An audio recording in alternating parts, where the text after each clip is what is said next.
Ladies and gentlemen, good evening and a very warm welcome to the British Omani Society.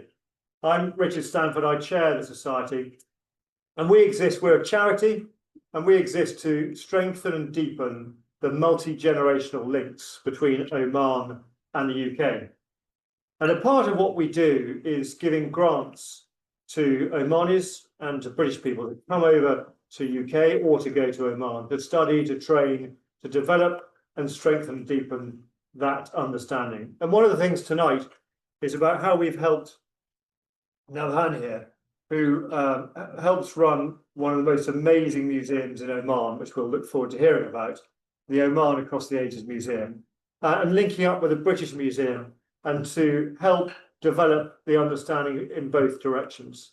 What we're going to do tonight is a bit of a panel discussion, but initially each of our panelists will do a quick introduction, and then we'll go through some panel questions and then open it up to you all to ask questions to help our collective understanding of what we are talking about tonight. I'm well aware that tonight we have a global representation from most of, if not all, of the representatives who are in the programme at the British Museum. So a very, very warm welcome to all of you. If I may, I'll just introduce the panellists before they do say a few words. First of all, Claire Messenger, the manager of the International Training Programme at the British Museum. So Claire runs the programme that everyone is on. We've got Zeina Klink-Hoppe, who's the curator of the modern Middle East at the British Museum. Really important collection, we know. And last but by no means least, Nabhan Al Barwani, who is head of the collection at the Oman Across the Ages Museum. So we're really honoured to have all three of you here tonight, and thank you very much indeed. So if you'd like to do the introductions, please. Thank you.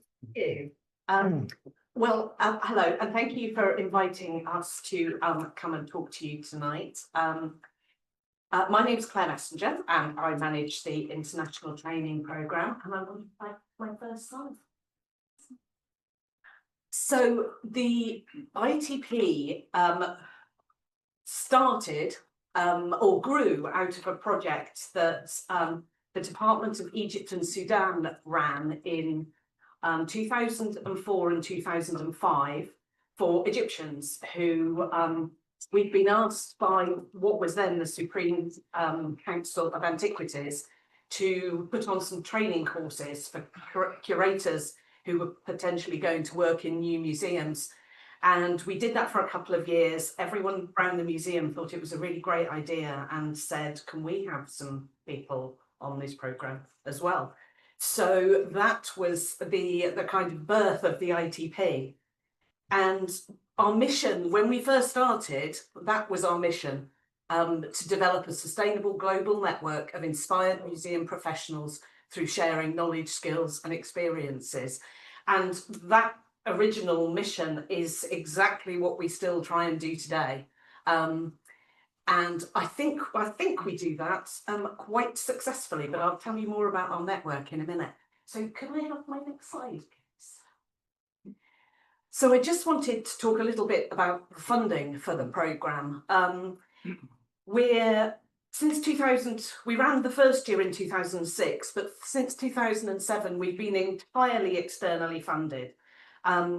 Through the generosity of institutions and companies, charitable trusts, foundations, we are able to, through our brilliant advancement department, who our colleague is here, we're able to find funding to run the programme, which means that there's no cost to the participants or to their institutions. This allows us, unlike many other programmes around the world, this allows us to work with countries, institutions and individuals who identify themselves or their institutions or their countries as needing just some extra support in developing their museum sectors. It also enables us to think completely creatively about what we're doing in the museum, what projects and programmes we're delivering, what kind of people, what kind of countries, what countries and what kind of roles individuals do. And so we can really create a network which works well together. So thank you, obviously, for all the funding that we've been lucky enough to get from the British Omani Society. So this is our network. So as of 2 weeks ago, we had 373 fellows from 61 countries, and that's a little bit of the map of the countries we've worked with. And this year, we're very pleased. We've got 4 new countries to add to our network. So I'll be getting my crayon out and colouring in more green, because we now also have fellows who have joined us from Ecuador, Syria, Thailand, and Ukraine for the first time.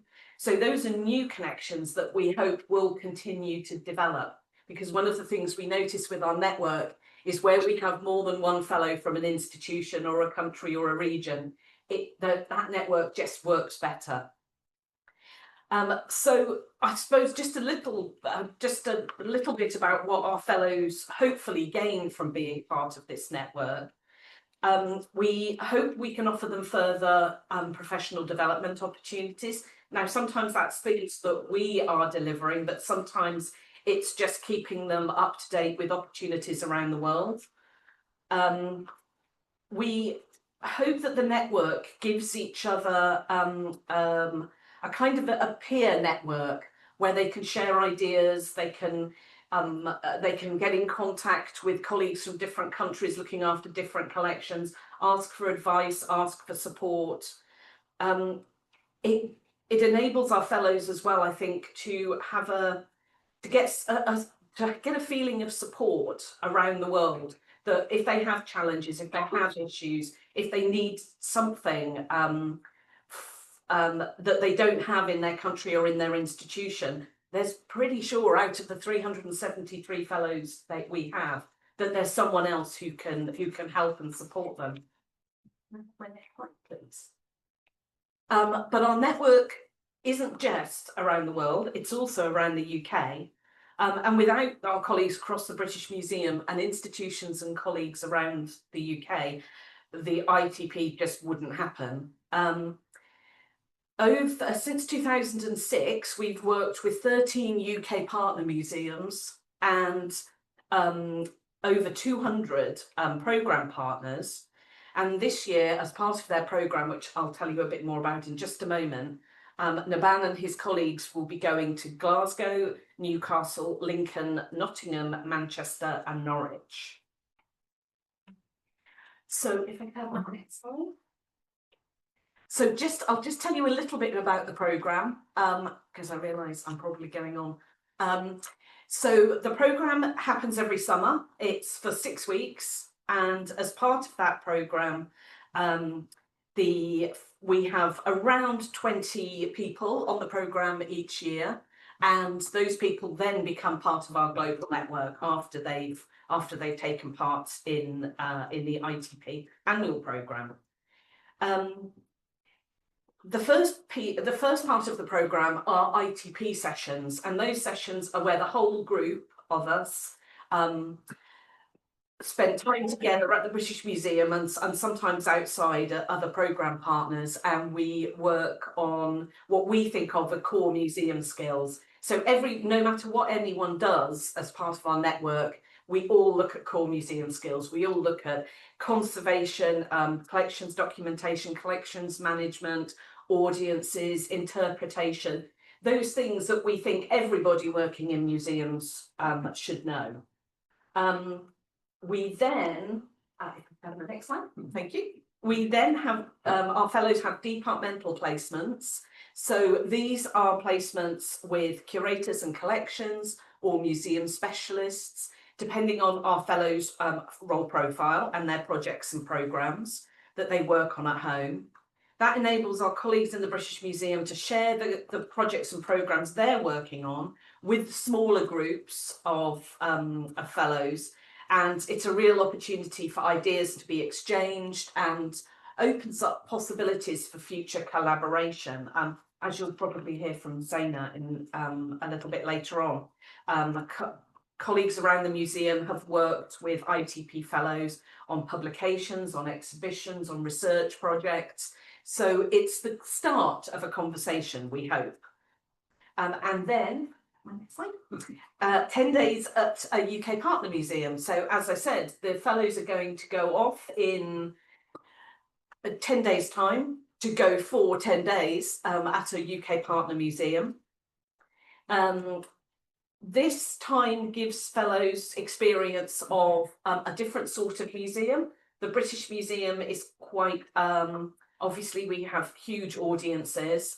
A lot of people come from overseas, a lot of people come in family groups, but a lot of people only visit once.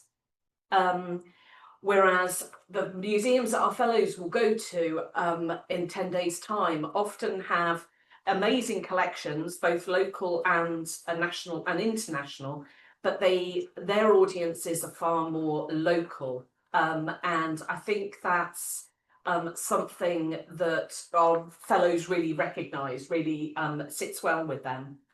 They also, the museums they go to can be local authority museums, national museums, university museums. So they have different methods of governance and different ways that they're run. So that's another really interesting aspect of what they see. And not that London isn't fabulous, obviously, but it means that they get to go around the UK, see different places, visit different towns and cities, and get a different feel for what being in the UK is like. And our partner museums, who are fantastic, do a wonderful job. For them, I think the benefit is it's an opportunity for them to broaden their international connections and work across geographical and cultural boundaries, which obviously they do already, but it gives them an even bigger network working with the ITP. So I'll just, next slide. I'll just say a little bit about our legacy projects, and I've written them down so I don't forget them all. So having taken part in the ITP annual programme, our fellows become part of our global network, which means they can participate in other projects and collaborate with us in the future.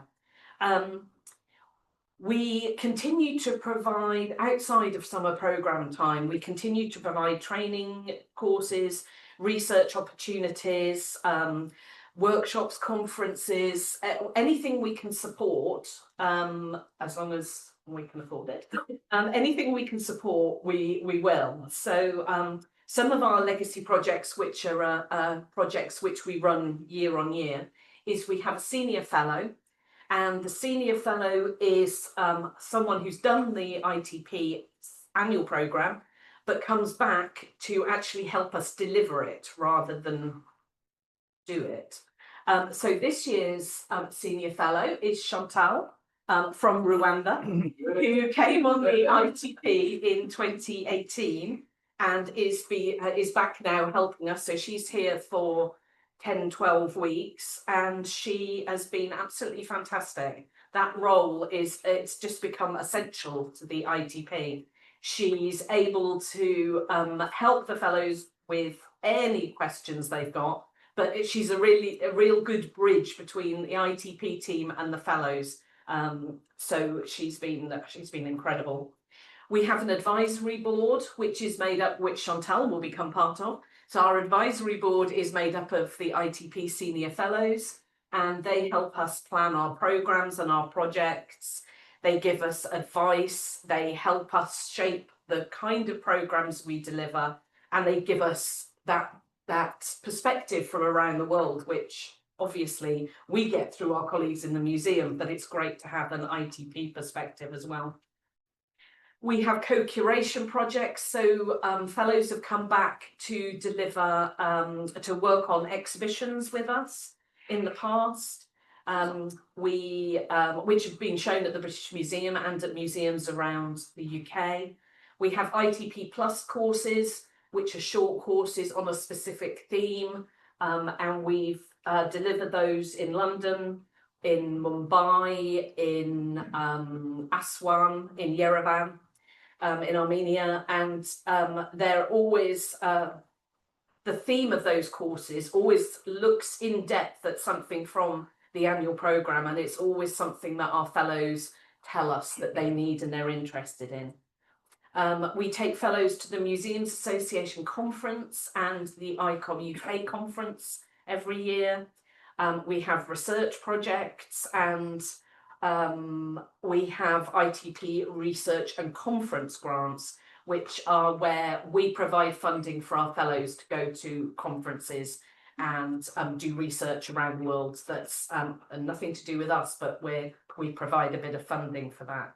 And just my last slide. And finally, as well as those in-person things, opportunities that we offer, we also work online and across social media. So we share news, views and opportunities across our social media platforms. We have a website where we share our network news, and we have an area of the website which is for course resources, where any resources that we create or that our fellows create, that we gather those all together and we have them on a password protected space for our fellows. We also deliver online subject specialist sessions, which are online sessions on any theme that our fellows tell us they're interested in. And we also have an annual newsletter, and our 2025 issue is due out any time, and we'll look at the environment and sustainability around the around the world. And the newsletter is entirely developed and delivered by our network. So it's just lots of stories from around the world telling us all about something on a theme that our senior fellow chooses each year. So next year's newsletter will be chosen by Chantal. That's it. Thank you very much. Thank you very much. That's fantastic. What a great programme. Thank you so much to give us that insight around the world. And now we'll focus down on Oman. Thank you. First of all, I would like to grateful thanks to the British Omani Society for this grant, which will help me to join our the British Museum International Training Program, and to gain knowledge and information from museum professionals and experts. Thank you a lot. So first of all, I would like to talk about the logo of the museum. What we can see, it's inspired from the color of the copper. So Oman, it is the country of copper. It was called Majan by the Mesopotamia people. So in Iron Age, the people, they was saying Oman Majan is the land of copper, meaning. So we can go to the other slide. Okay, the logo, sorry, it's the logo is inspired from the royal turban lines and from the thread of the sword of Sultan Barghash bin Said, Sultan of Zanzibar sword. And this sword, what was gifted to the traveler Stanley. Okay. Second slide, I will talk about myself. I am Nabhan Al Barwani.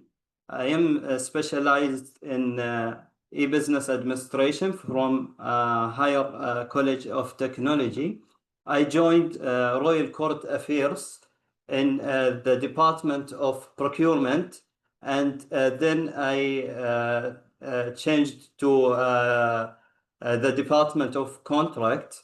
And when the project started, I joined the Royal Estate in 2017.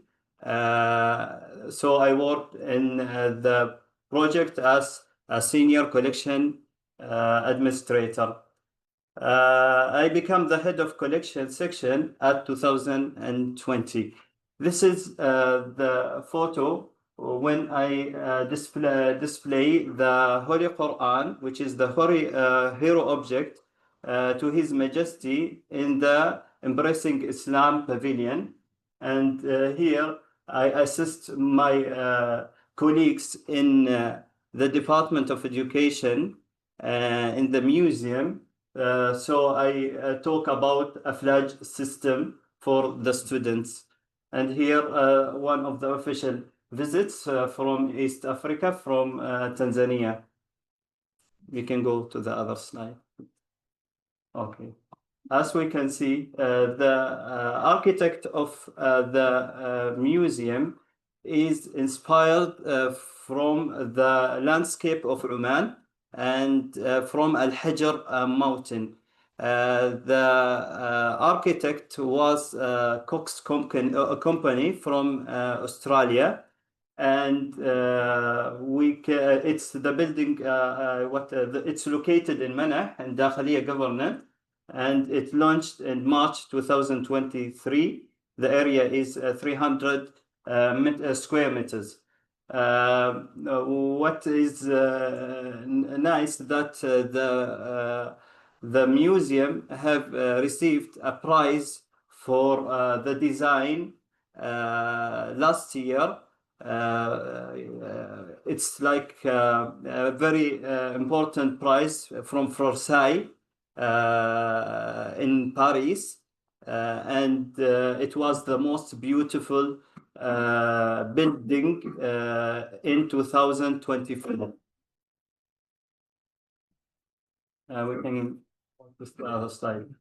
Oman Across Ages Museum vision is the Oman Across Ages Museum is world-class visitor destination that transforms the way of Omanis think, feel, and engage with their country, inspiring them to contribute more fully to shaping their country's future.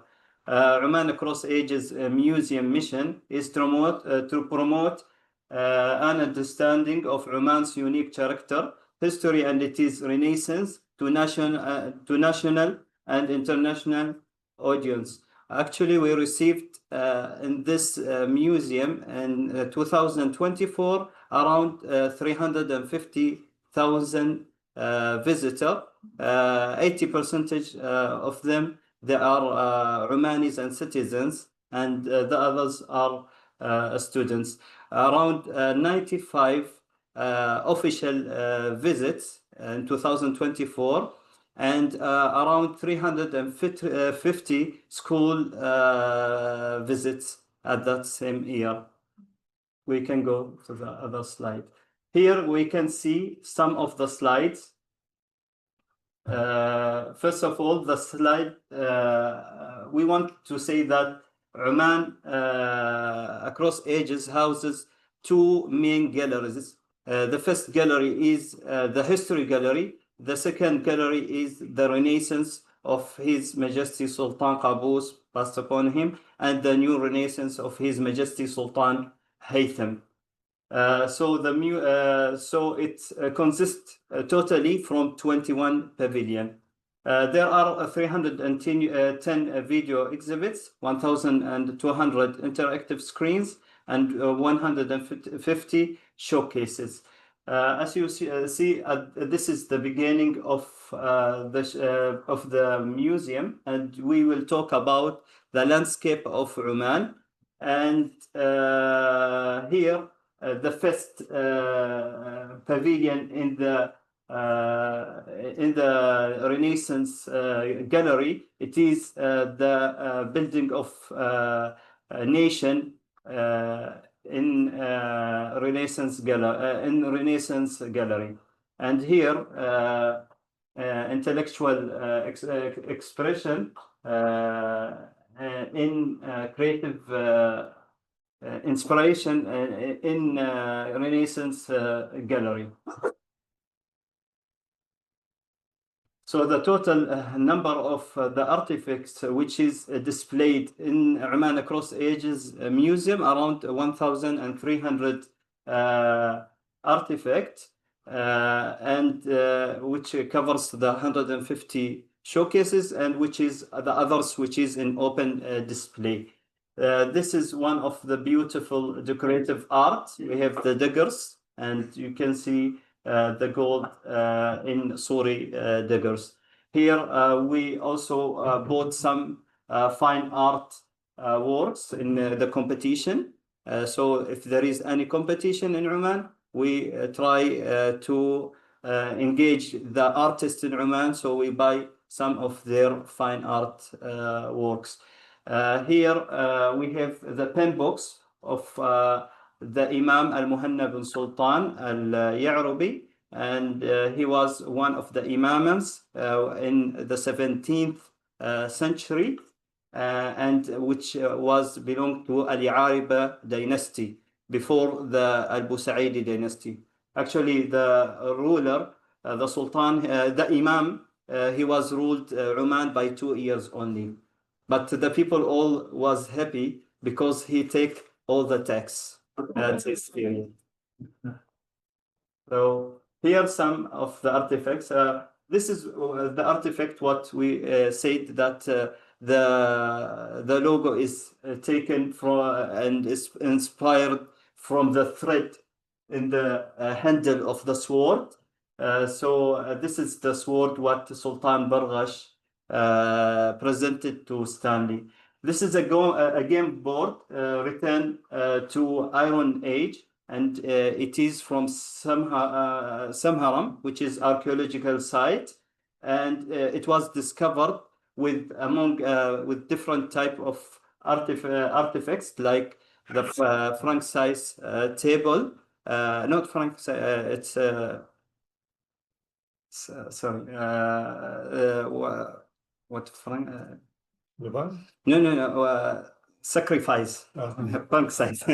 So sorry, sacrifice table, and also the insect burner. Here we can see the rock art from Madha. So we have a lot of artifacts in Madha. It returns to early settlers and Iron Age and Bronze Age. And here column from Al-Balid, from Dhofar in southern of Oman, and it is in the 6th Hijri year.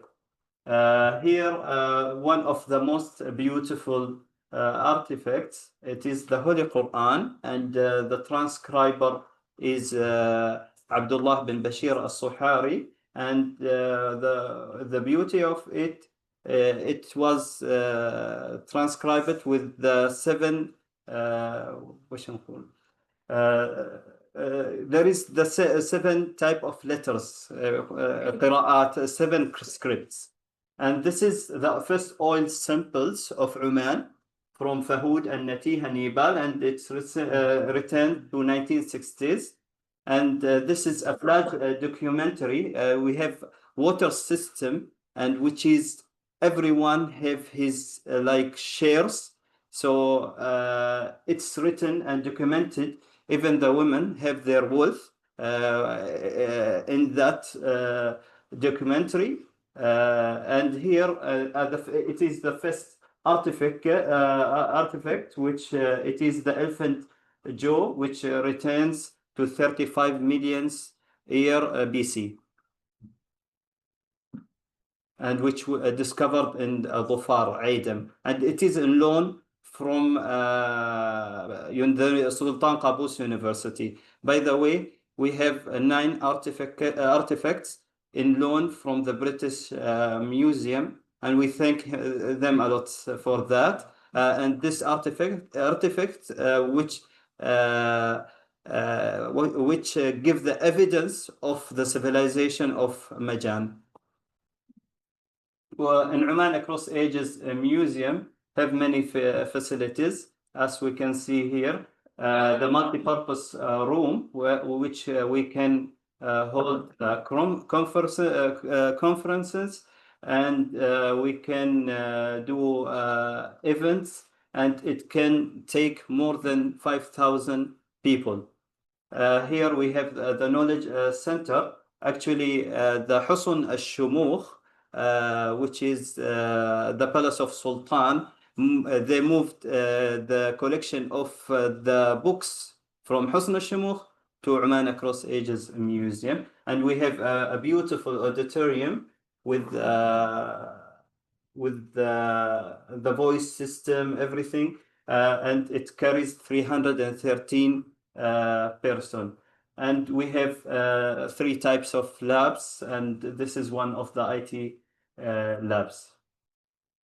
Also, Oman Across Ages Museum have other facilities like museum cafe, assembler, prayer room, clock room, accessible toilet, knowledge center, nursery, clinic, museum garden.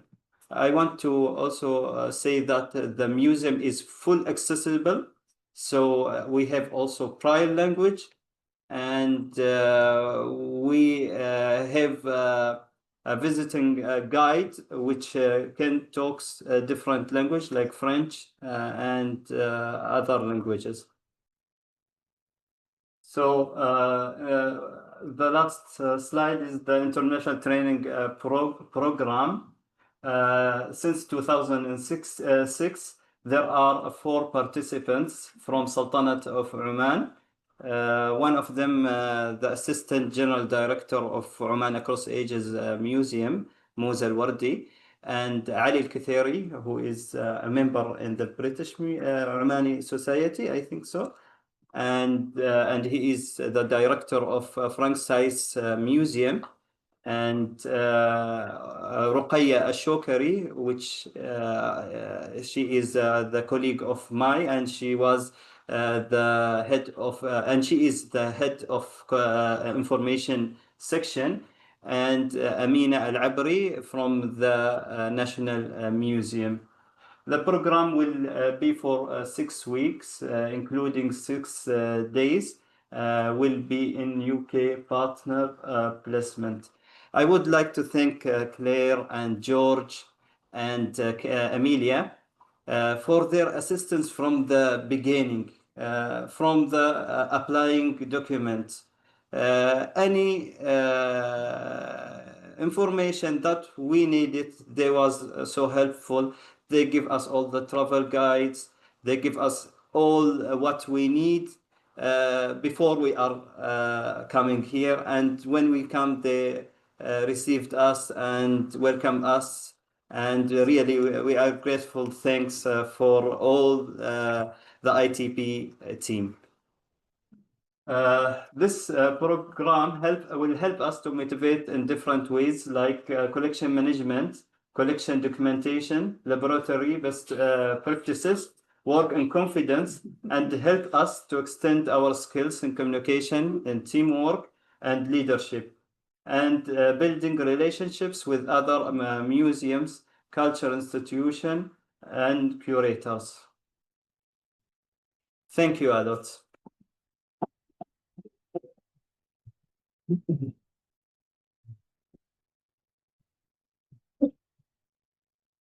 That's fantastic. Thank you so much.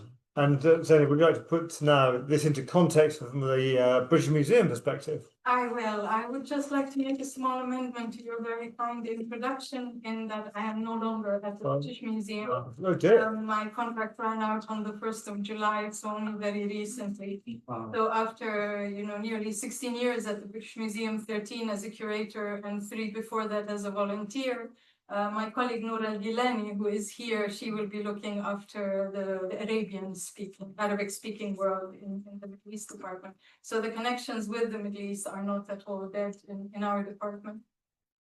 In all my 16 years at the museum, I have come across several aspects of collaboration with institutions in Oman.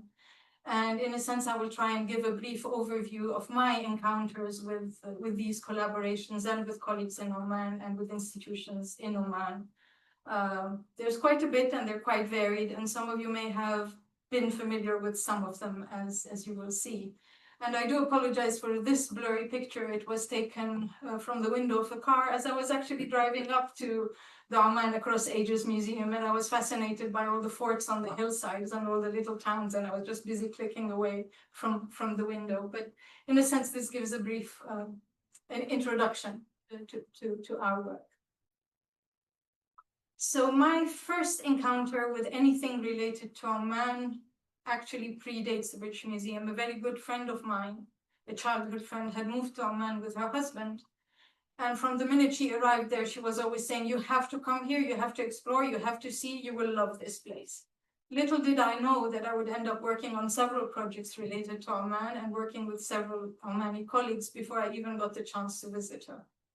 So my first tangible encounter was when I joined the museum as a curator, and it was to document a recently acquired collection of Omani silver.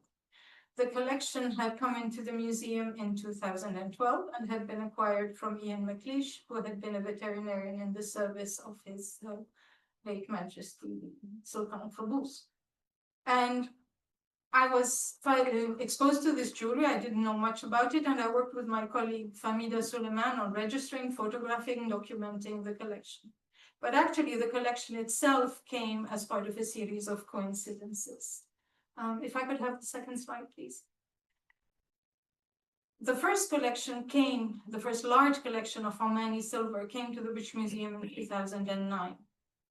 The British Museum was approached, colleagues in the Middle East Department were approached by Alan Costley, who asked if anybody was interested in the museum in the collection that he had acquired in his time working in Oman in the petrochemical industry.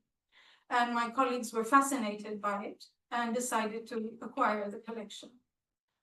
Fahmida, my colleague Famida Suleiman, who some of you may know as she has given already a talk here at the British Omani Society, I believe, was fascinated by the jewelry and really wanted to find out more. And she found the jewelry so beautiful that she decided that, oh, an exhibition should be made about that. And she started doing research. At roughly that time, in 2010, several Omani ministry officials approached the British Museum, asking whether there would be any interest in doing any collaboration or any event to mark the 40 years of the accession to the throne of Sultan Qaboos. And so suddenly the exhibition took on a huge momentum. Famida documented the collection, and there was the opportunity for her to go to Oman and to do research on the collection in view of an exhibition which would happen in 2011 to mark the 40 years of the Sultan. An exhibition at the British Museum to mark the Sultan's accession to the throne. When she went to Oman, she met Marcia Dore, who, along with Neil Richardson, had co-authored the massive 2 volumes on traditional crafts of Oman. And with Marcia, Famida traveled across the country, exploring private collections, exploring museum collections, talking to silversmiths, visiting zoos, and documenting as much as she could the jewelry that was already in our collection and what to do with the exhibition. But the museum did not have any textiles or any costumes or clothing that could go to accompany these fabulous pieces of jewelry. And so the Ministry of Tourism kindly arranged for a loan of textiles to come to the British Museum to be displayed alongside the jewelry in 2011. Could I have the next slide, please? So the exhibition in 2011 had a huge focus on the jewelry, on the narratives. A lot of the books are from Neil Richardson and Marcia Dore's, a lot of the images are from their book. And the textiles were displayed. And at the opening, very kindly, the Undersecretary of the Ministry of Tourism, Mr. Atobi, declared that the textiles that had been lent to the museum, alongside all the pieces of all male accessories like khanjars, daggers, belts, swords, rifles, would be actually donated to the British Museum. So it came as a generous donation, very kind and generous donation from the Sultan. Could I have the next slide, please? And so these are some of the textiles that were displayed and then donated to the British Museum. As part of Fahmida's trip to Oman and traveling around Oman with Marcia, she was fascinated with her meetings with silversmiths and craftsmen and about the techniques of manufacturing of jewelry. And so she involved several scientists at the British Museum, including Aude Mongiati, who is a scientist who specializes in metalwork. And so with Aude, they analyzed some of the pieces of the jewelry. And if I could have the second slide, please. they published the research examining the different techniques of production, the metal composition, everything else into one of the British Museum's technical research bulletins, also that it appeared in 2011. Another thing that arose from Amida's research was that there were women silversmiths involved in the manufacture of silver jewelry, and not only men as it was originally thought.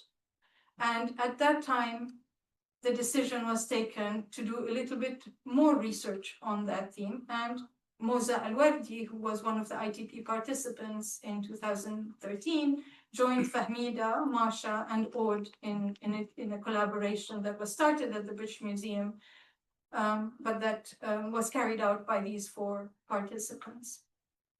Unfortunately, at that time in 2014, we were also approached to redevelop the Al-Bukhari Foundation galleries of the Islamic world at the British Museum. And so Fahmida and I, along with 4 other colleagues at the museum, worked for 4 years nonstop on nothing else but that gallery. And the gallery opened in 2018. So just after 2018, when the gallery opened, Fahmida took on a position at the Royal Ontario Museum in Canada, and she moved to Canada. And this is when I was asked to join this Omani research project. If I could have the next slide, please. So the result of that research was a trip to Oman, which was, I think, very generously funded by this society. And the research in Oman, my colleagues traveled around Oman, finding women silversmiths, talking to women silversmiths. And the 5 of us worked together to produce the second exhibition, which was Marking Their Mark, which opened in 2023, which looked at women silversmiths in Oman.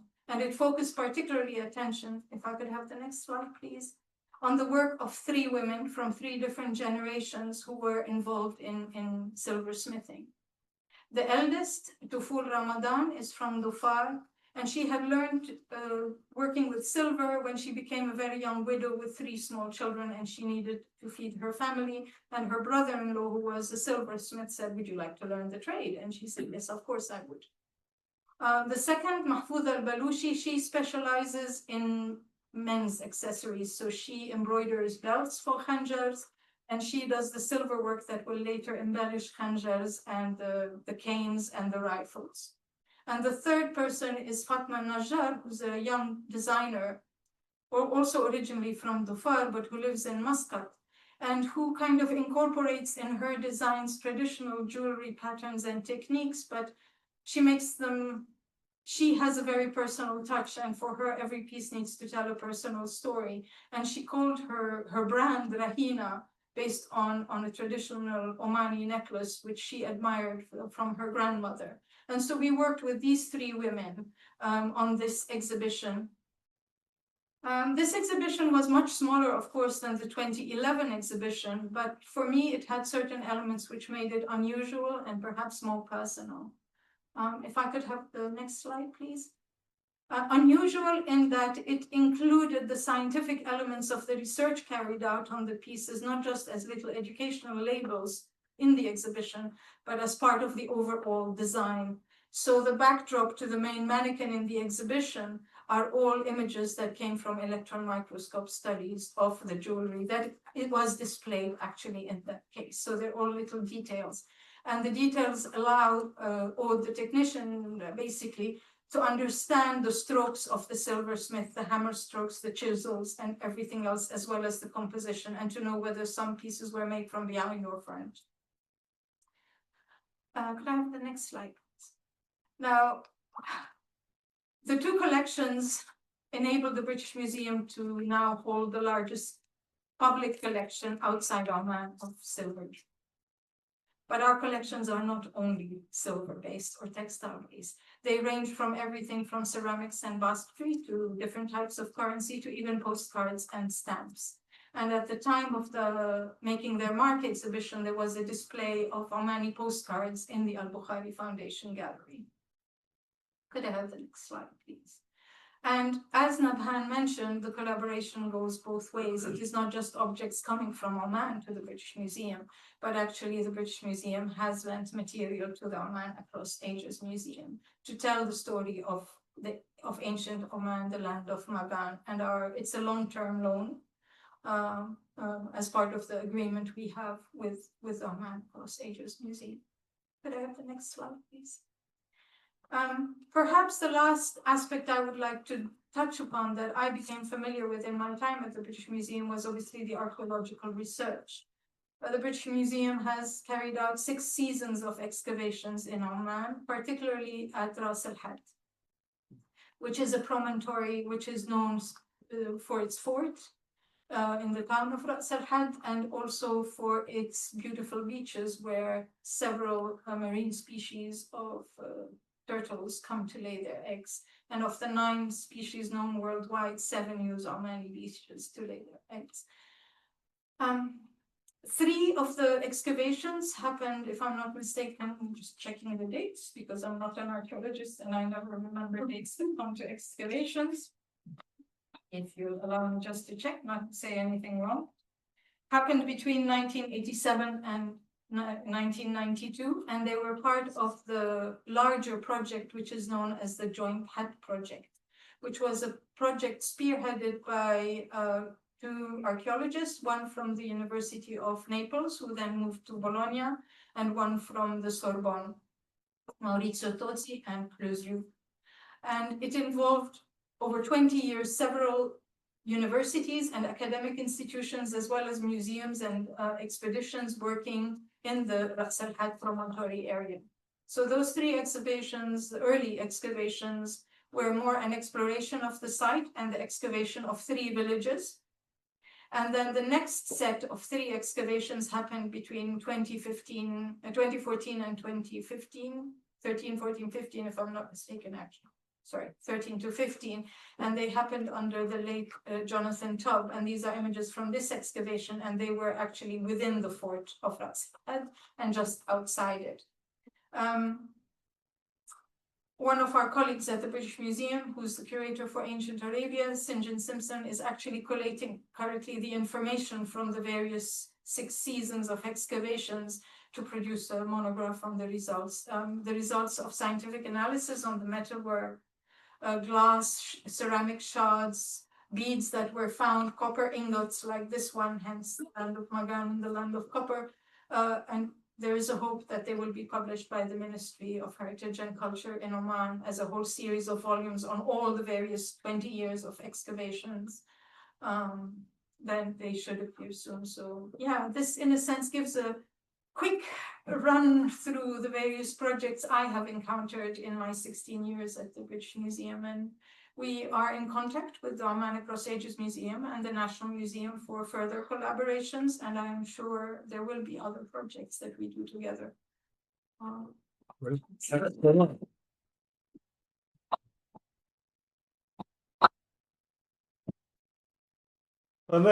just do a couple of questions amongst the panelists and then open it up to questions from the floor.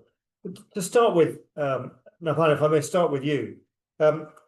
You've been selected for this program. You've had 4 people from Oman who've been there before, been on this program before, and you've articulated what they've done. What's your plan for how you'll share your learnings, not just within the Oman Across the Ages Museum, but also more broadly amongst the museums in Oman? It is a pleasure that to have this knowledge and to share it among our team. And as we are launched recently, we try our best that to share what we have get from the collection management, from the documentation, from the techniques which is used here in the British Museum. Actually, to work in a standard which is internationally is very good. As we know that in Oman, there are few people who studied museum studies or conservation. Also, the conservators in our museum or in National Museum, they are graduated with chemistry or other specialization. By the way, to enhance and get this knowledge from the British Museum, we'll try our best that to move it to our colleagues and give them all the information they need. So I am here to ask them many questions, and I'm trying my best to learn as possible to share my colleagues this knowledge. Great, thank you very much. Globalization, we think, is a modern term. I think we've already heard that actually there's been a lot of movement across the world in history. But why is international collaboration so important for the global culture and heritage sector? Zeina, if we start with you. I think collaborations are extremely important because there is such an extent of knowledge that we can tap into on in both directions. The collaborations enable us to see things that we do not see. For example, as employees of the British Museum, they enable us access that we do not have. And there is a local knowledge that we cannot possibly have. We cover, I mean, I as a curator covered a whole area that went from Lebanon and Syria all the way to Uzbekistan, Tajikistan, Kazakhstan, Kyrgyzstan. And there is no way that you can have enough knowledge about all these areas. You have your area that you know really well and others that you know a little bit. So these collaborations are essential for us. The knowledge exchange, the information exchange is extremely important. And I think no museum would exist without colleagues who can dialogue with you. From a perspective of international collaboration. We are looking forward for more collaboration, as we know that there are many artifacts here in the British Museum and also in the Victorian Albert, and also from the citizen in England. So also we received in the past tense from a family called Family Stuart Belly from Surrey, a donation of his collection when he was in Oman. And we are looking forward from all the British people who was living in Oman, and they collect many artifacts that we can share this knowledge in our country. And also to build more relation with the institutions here, like the National Archives and the National Trust, and to have like more, actually, we have like in Oman Across Ages Museum, we have a master strategic plan, and we are consulted also the British companies like Barker Langham at this stage this time. And also in the past tense we collaborated with the event and Barker Langham event for the architect master plan and exhibition, and Barker Langham for content. So we will continue this culture ties between Oman and British, and we are looking forward for the other institution and public to have more relation. Thank you very much. Any questions from the audience?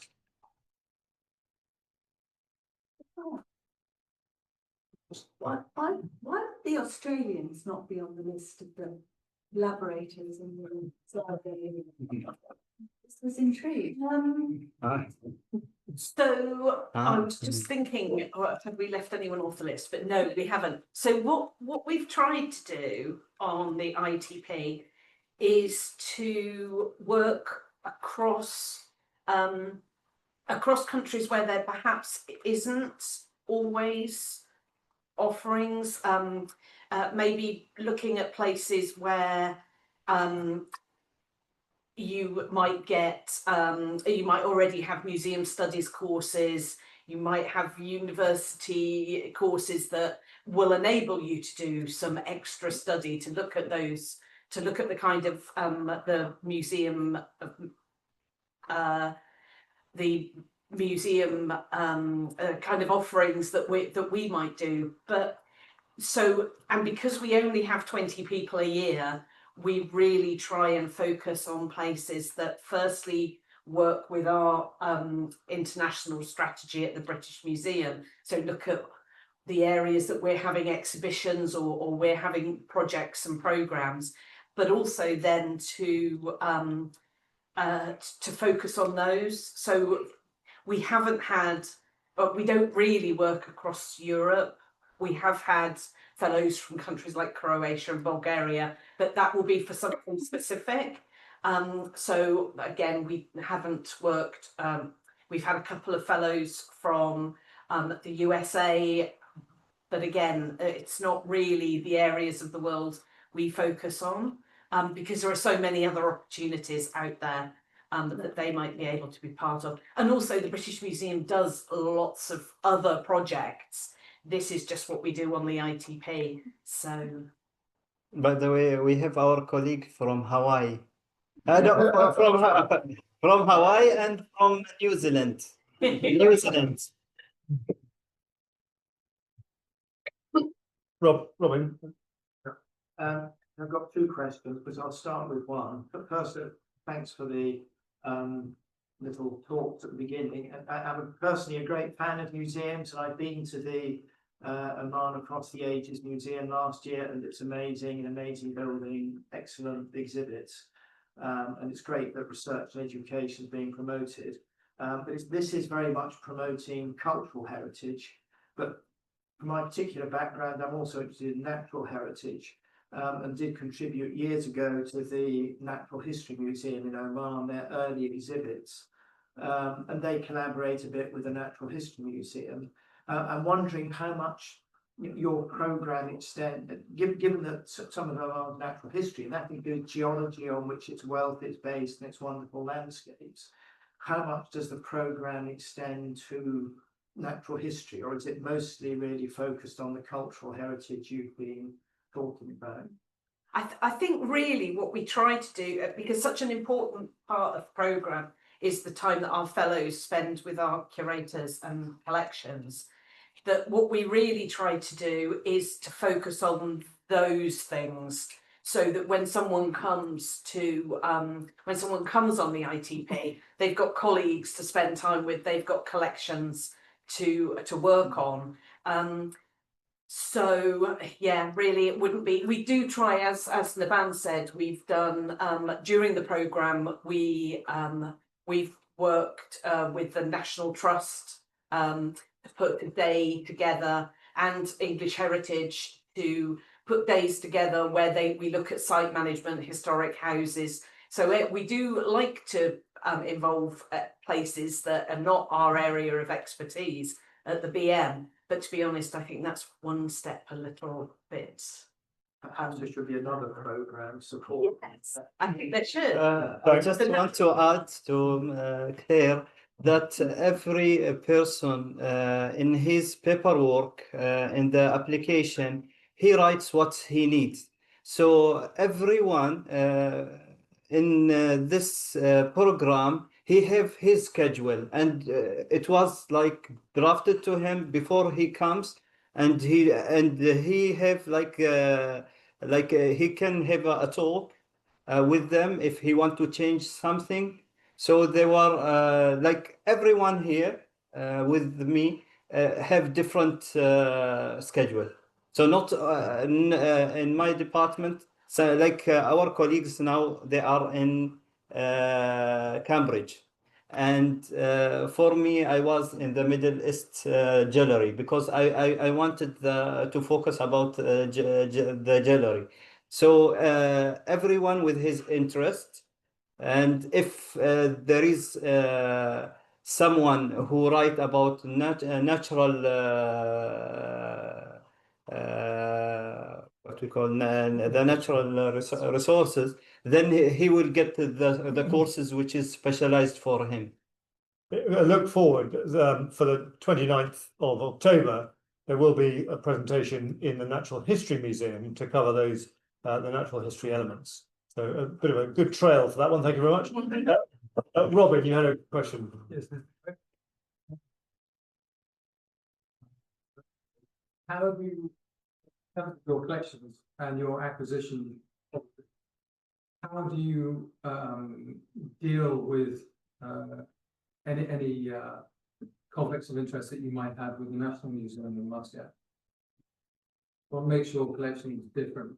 Do you find yourselves tripping over each other? Actually, one of the things that it's not there is no any conflicts of interest. I wanted to buy my father's collection, but I didn't get the chance. So I have very nice, beautiful collection of my father photographed Oman in early 1970s, and he was the first photographer in cameraman in Oman in the Ministry of Information, and he trained the staff there, and we have so amazing photos about Oman. But as you said, conflict of interest is sometimes it is not with you. I didn't. By the way, I donated. I think the question was more between you, Yeah. the And Oman Across national- Ages and the National Museum. Okay, see, the National Museum, they are more focusing in collection. For us, no, we are not focusing only just in collection. We have interactive more. We are like 65% or 70%. It is interactive. It is games for the children. You have a lot of screens. You will get a lot of knowledge. Like one of the screens, you will identify all the fleet of Sayyid Sa'id bin Sultan, who was the ruler of Oman and Zanzibar. So you will get all Liverpool and Rahmani and all the description of it, and you will see like where it was designed, where it was. So what I mean that our museum more focusing in videos, images, photographs, and collection is a part. Not we display the collection to give them more evidence. That is the answer. If it is clear, or you want? Thank you very much. Yeah. Any other questions before we? Yes. Right, I was just going to say it was really interesting learning about the women silversmiths. And as far as I can tell, a lot of the kind of traditional things that were done in Oman before Sultan Qaboos, there were quite clear like male roles and female roles from what I know. Like, I mean, frankincense scraping typically by men, but then like making the burners more likely to be women. And I was wondering if there's anything else you learned about the role of women that surprised you or that you could share from research? I mean, we focus predominantly on the women silversmiths, but there are plans to actually explore other crafts in Oman and to see whether there is actually such a distinction and whether it has changed or whether many pieces sometimes were made by women but fronted in the shops by men. So there is a lot that is still to be discovered, but so far we had only focused on the silverware because of the large collections that came to the British Museum in addition to other smaller donations that had come. And so the focus was predominantly on silver, but traveling around Oman, you start noticing who's making the baskets, who's doing this, who's doing that, and suddenly lots of projects start popping up in your mind and you write them down and you hope one day you will be able to. So I'm sure research will be done. But I don't know how familiar you are with Marsha's book, but Marsha's book is really wonderful in looking at documenting these traditions. And I'm sure many of them are in the process of disappearing as people find it easy, for example, to acquire objects that are made and cheaper, made in China. But for some things, we found that the Omanis are very focused on their tradition, and for certain things, they will not buy something which is not Omani. Yeah. So there is a huge sense of pride in their craftsmanship and in their achievements. And it would be very interesting, actually, to carry out research on what is being preserved and what is not, and who actually made them. Were they made by women or men? So yeah, it is a question to be answered, which. Thank you for your ad. Yes, especially that the women only in Dhofar, which made the pottery. All the places in Oman, from the north until the west, in the mid Wusta, we called it, in the middle. It's all the pottery done by the men, but yeah, all the places by men.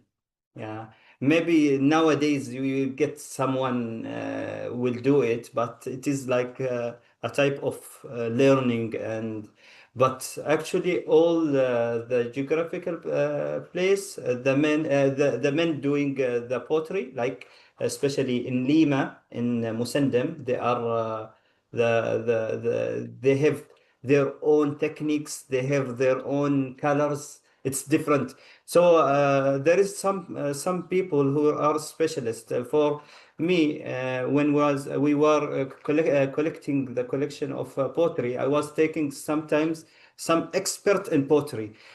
Uh, how he is expert, his name is Saeed Al-Adawi. When he go to we went to visit other place who have many of collection of pottery. Just he will shake the pottery. This is done by the tribe Fulan. So only by the movement of the hands he will know the handmade, because there was in the past tense they were doing the pottery by hands. Then it become the machines, so that you will not notice the differences. But the in Dhofar you will see the decorative and colors that was done by the women. Brilliant. I'm afraid we must call the evening to a halt there, but what a fantastic tour around the museums of the Middle East, the museum and the British Museum and the International Training Programme as well. Can you join me in thanking Nabhan and Zeina?